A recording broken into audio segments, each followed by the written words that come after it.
On the 21st of June, issue 1000 of the Socialist newspaper, the newspaper of the Socialist Party, will be out. I'm Scott Jones, I'm part of the editorial team for the paper.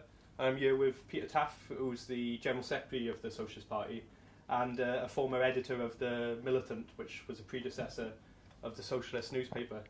And Peter, a newspaper is something that's always been important to revolutionary socialist parties, isn't it? Yes, it's been a vital weapon, really, for us and anybody who would claim to be politically on the left.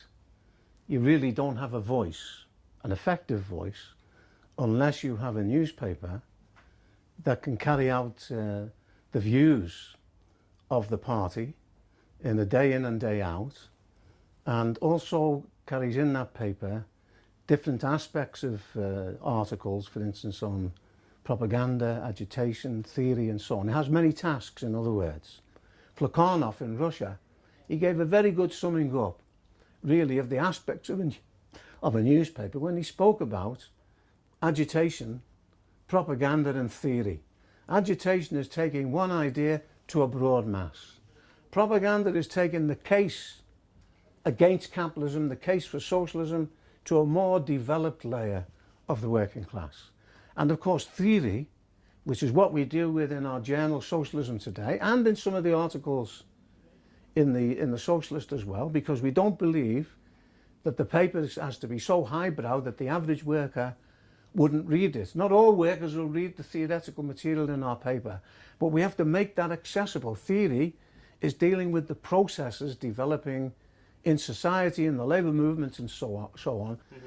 But if you did not have a newspaper, you would be invisible as far as the majority of the working class is concerned. That was particularly the case when we first started with the Militant, but even today, it's vital, really, in relation to making sure the full scope of the views of the Socialist Party is actually reflected and carried to our members on a weekly basis, but also to a broader layer of young people, of workers, to the people that we want to reach, people that we haven't reached, where our comrades go and sell the paper in organisations of the labour movement, but on the streets, in demonstrations and so on.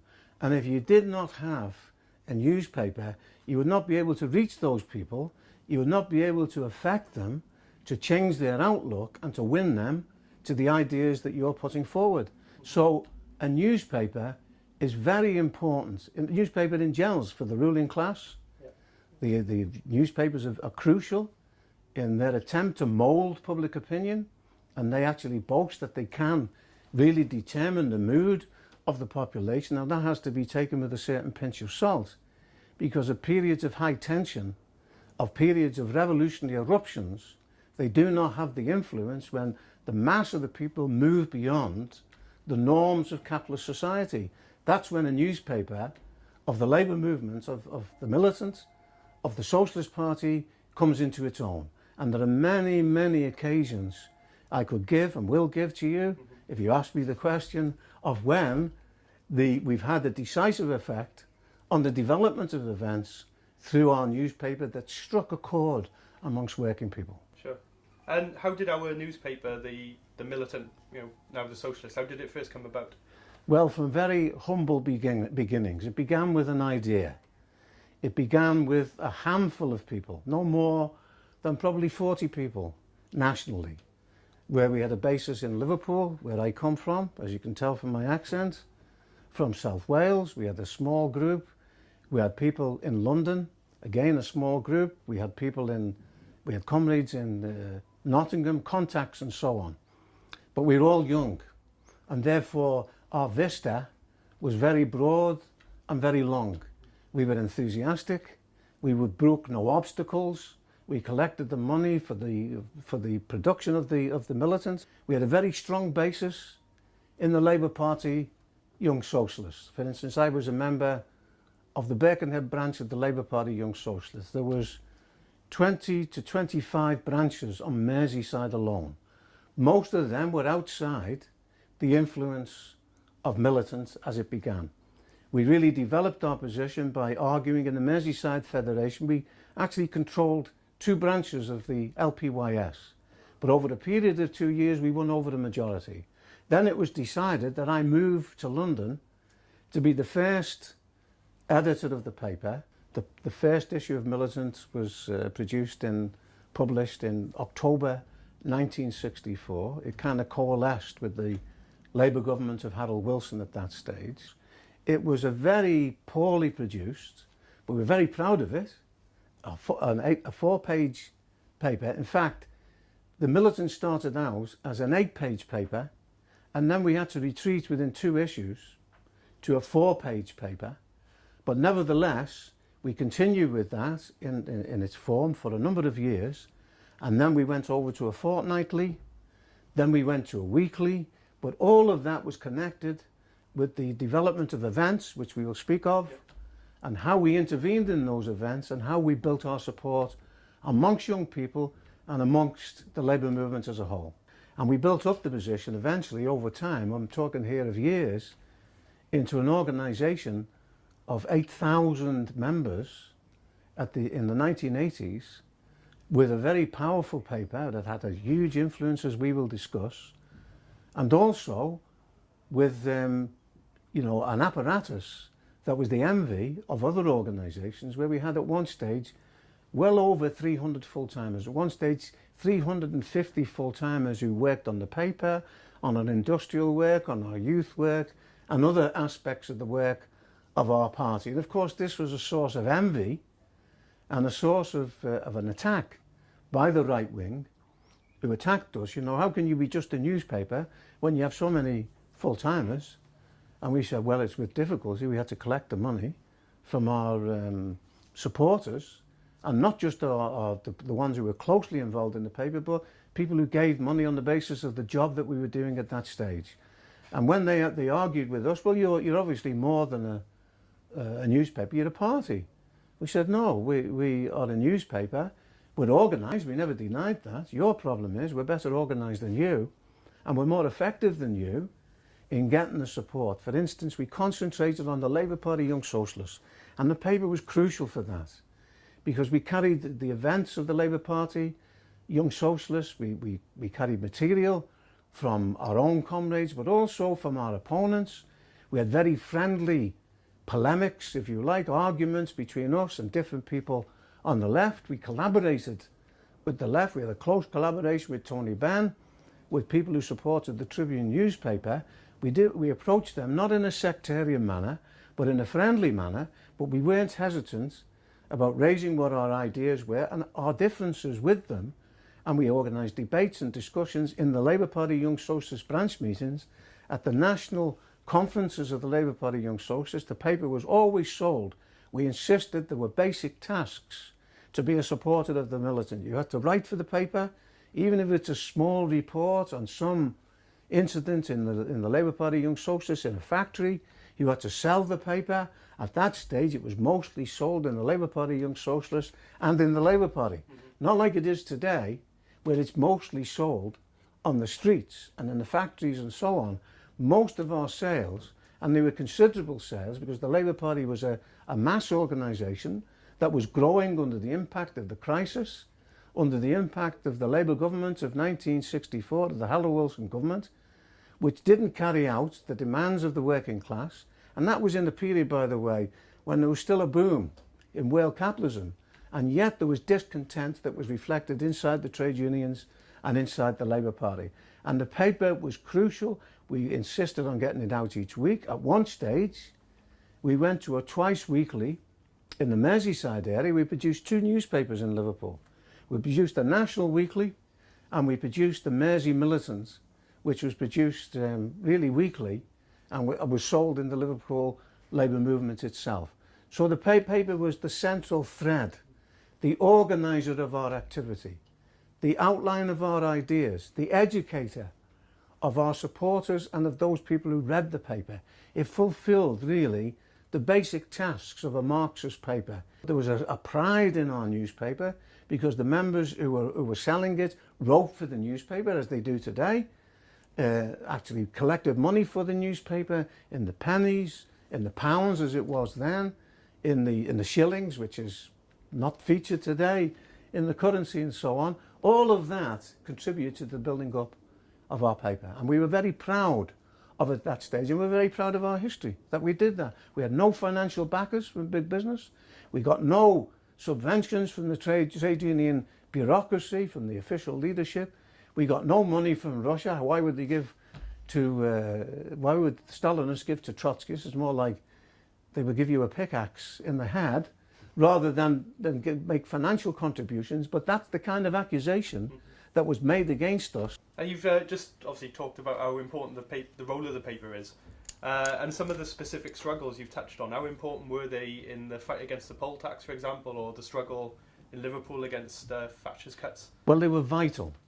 And really, if you look at the history of our party, of our organisation, of our tendency in the past, we developed from a tendency, a strand of thought in the Labour Party, to a party. When we broke from the Labour Party, to be more precise, we were expelled from the Labour Party because we were fighting for the working class. And that's something that we'll touch on in relation to the future. But the struggles itself, because after all, you don't produce a paper for the sake of it. You produce a newspaper to intervene in the class struggle, which takes many different forms. But the key struggles, there were many struggles. It wasn't just in Liverpool and on the poll tax. There were the day-to-day struggles taking place in the factory. There were the events of 1968, which we've commemorated in the last month in relation to the May events in 1968. And by the way, we were very lucky to live and to love through one of the most tumultuous periods in working class history in the post-war period. The movement in France, which involved 10 million workers occupying the factories, the greatest general strike in history, where they reached out for the power from a semi-dictatorial regime of de Gaulle. He fled out of France, tried to organise an army to march on Paris, as the reaction and the ruling class had done with the Paris Commune. That completely failed. For a month, the workers occupied the factories. It had a huge effect internationally. For the first time, workers are saying to us, it looks as though the working class are going to take the power. We intervened in that year in the events in Czechoslovakia, where we marched down Park Lane, leading a Labour Party Young Socialist demonstration, selling the paper, giving our analysis of what was happening in Czechoslovakia.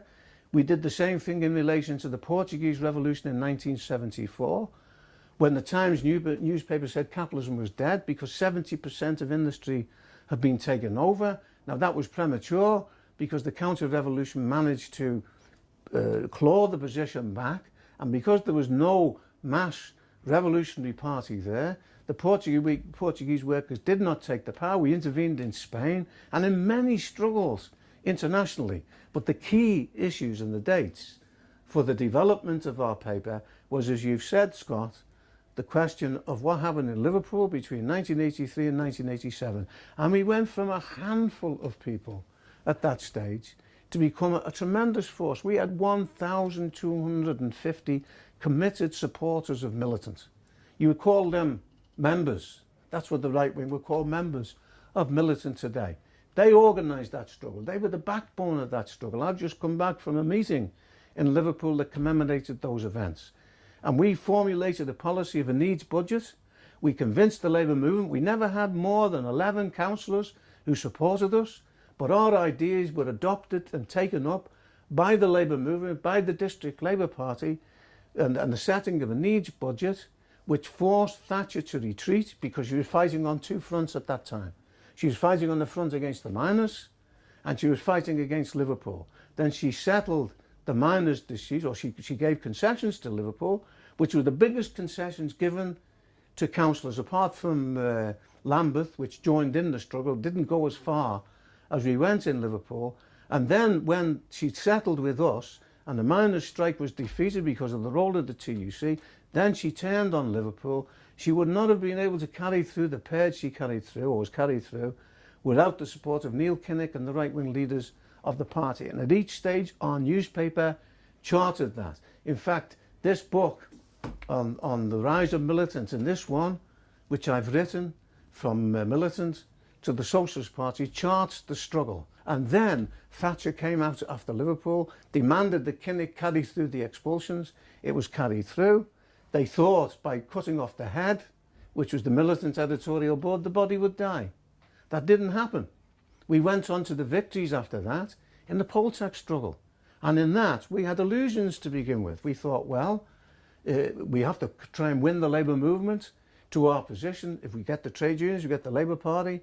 But in Scotland, we saw the way that the trade unions and the Labour Party leadership abandoned the field of struggle. We were left alone. We organised 1 million people not to pay the poll tax. And when people down here said to us, when I was selling the paper at Walthamstow Tube, and I was speaking to a worker, I remember very vividly saying, buy a copy of The Militant. It gives an analysis of the poll tax. You know, we're going to defeat the poll tax. This worker said, listen, mate, he said, how can you defeat the poll tax? How can you defeat Thatcher? So what do you mean? He said, well, you know, she's defeated Galtieri in Argentina. She defeated the miners. What are you going to do against that? I said, do you know 1 million people are not paying the poll tax in Scotland? No, I didn't know that.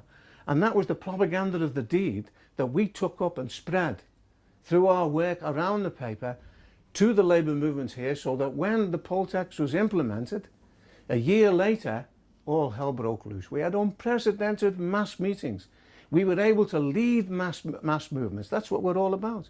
The Militant was the most successful Trotskyist, Marxist organisation in finding an echo amongst the working class. We not only defeated the poll tax, we defeated Mrs. Thatcher. The Iron Lady was reduced to iron filings. She was forced to retire, and the rest is history.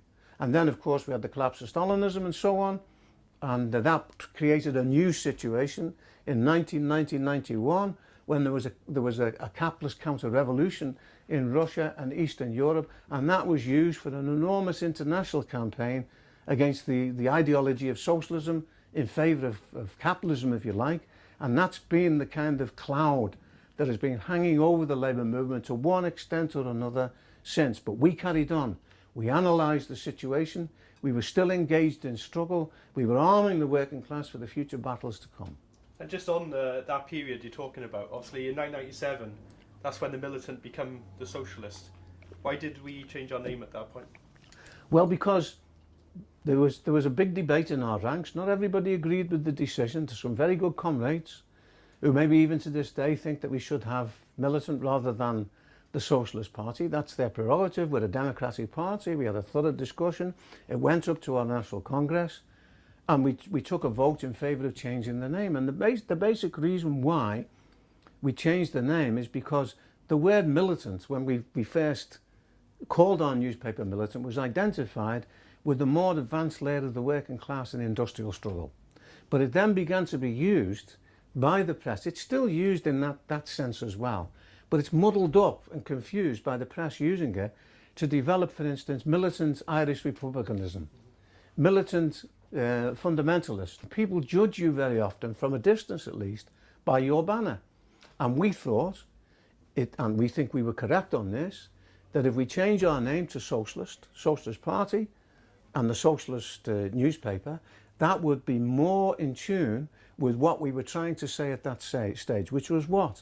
To rehabilitate the ideas of socialism that had suffered a heavy blow by the collapse of Stalinism. Let me remind you, Scott, and for the new generation, at that stage, the socialists and the Marxists in particular faced almost an ice age politically with the propaganda of the bourgeois, because it had an effect on on sections of the working class. It had an effect on the tops of the labour movement in Blair, who led a capitalist counter-revolution against the socialist aspirations of the Labour Party, and that was taken up internationally.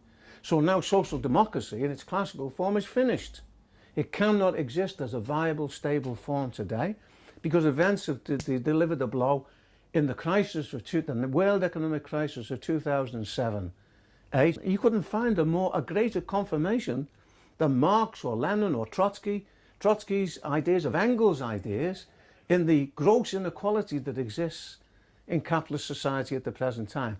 And socialism is the music of the future. It's the music of the present as well, in the growth of the influence that we've had through our newspaper, through the growth of our membership, and the even bigger gains to come in the future. And is that why you think that, despite it being difficult around the time we launched the Socialist, that we put such efforts into maintaining a newspaper? Yes, I mean, we went through a certain transitional phase where we called ourselves militant Labour, for instance, but we found that that was too cumbersome. I was interviewed, I remember quite clearly, I was interviewed on Newsnight by Jeremy Paxman, and quite frankly, he interviewed us as a kind of historical curiosity more than anything else. He said, why do you do it, Mr. Taff? I remember the words, you know. So what do you mean? Carry on. I said, because we've got no alternative, because capitalism will not solve the problems of working people. We're confident in that. Aren't you dissuaded by what's happened in the Soviet Union, the swing towards the right in the Labour Party? No, we're not dissuaded, because we believe that's a temporary phase. You know, 5 years, 10 years in the life of a man or woman is a long time. 10 years in the life of society is a second. 15 years is a second. It will break. There will be a break, and that break has come. And we've had many twists and turns in the situation, but the major indicator is towards the inevitable radicalisation in society, particularly reflected in the new generation. What is there for them now? They don't have prospects of a decent job. They've got millions of poor people who are starving. That's what the reality is. I've never in my lifetime, since we founded the militants in '64, that was a utopian paradise compared to the situation that faces young people today with the food banks, with people sleeping on the streets, and moreover, no prospect of alleviating that situation on the basis of capitalism. So therefore, through one form or another, those people will be looking for answers. We have to be there to give them answers politically. We have to then provide a route of march to begin to change the situation. We want to have a future for young people. Above all, the people who've got the greatest stake in socialism is the new generation. They might not be completely aware of that, but they're kicking against the system. Every twist and turn that they come up against, and that's why they come up against capitalism in one form or another.